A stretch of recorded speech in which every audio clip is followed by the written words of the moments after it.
নমস্কাৰ ডিডব্লিউ ফালৰ পৰা যোৱাকালি প্ৰকাশ পালে গুৰুত্বপূৰ্ণ এখন জাননী বিশেষতঃ NISৰ অধীনত তেওঁলোকে যিসকল 18 মহীয়া DLED ডিগ্ৰী কৰিছিল তেওঁলোকৰ ক্ষেত্ৰত গুৰুত্বপূৰ্ণ খবৰ আজিৰ ভিতৰত অৰ্থাৎ 26 তাৰিখৰ মাজৰাতিৰ ভিতৰত তেওঁলোকে কেইটামান গুৰুত্বপূৰ্ণ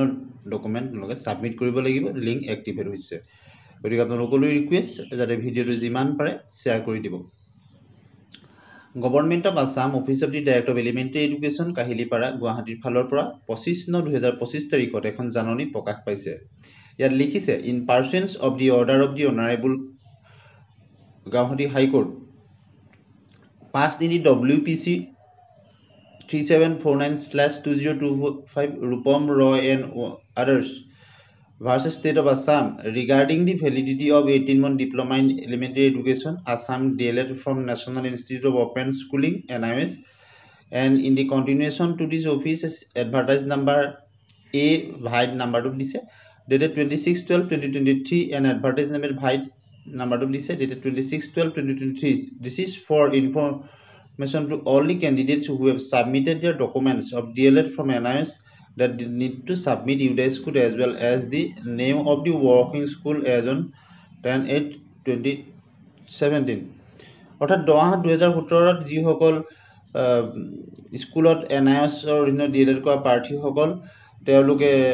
চাকৰি কৰি আছিল তেওঁলোকৰ সেই স্কুলৰ নাম আৰু UDAS কোড তেওঁলোকে আজি ৰাতি মাজৰাতিলৈকে তেওঁলোকক সময় দিছে 25/9/2025 তাৰিখৰ মাজৰাতিৰ পৰা 26/9/2025 তাৰিখলৈকে তেওঁলোকক সময় এটা দি দিছে গতিকে তেওঁলোকে সেই সময়ৰ ভিতৰত তেওঁলোকৰ স্কুল নেম আৰু UDAS কোড সাবমিট কৰিব লাগিব ইতিমধ্যে লিংক এক্টিভেট হৈ গৈছে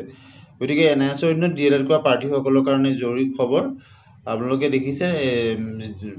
the concerned candidate should visit official website that this link to this ইতিমধ্যে link activate হৈ গৈছে official website দেখিছে submission of UDAS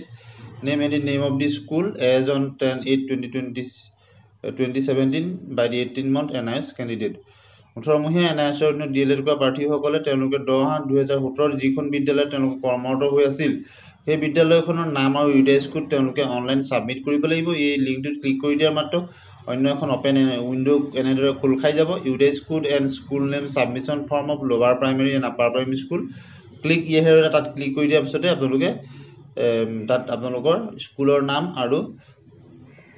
UDAS code submit কৰি দিব পাৰিব গতিকে জৰুৰী খবৰ ভিডিঅ'টো যিমান পাৰে আপোনালোকে শ্বেয়াৰ কৰি দিব আজি মাজনিখালৈকে সময় দিছে ইতিমধ্যে লিংক এক্টিভ হৈ গৈছে গতিকে যিসকল NISৰ অধীনত DLED কৰা প্ৰাৰ্থী তেওঁলোকে শীঘ্ৰেই এই কামটো কৰিব ভিডিঅ'টো শেষলৈকে চোৱাৰ কাৰণে ধন্যবাদ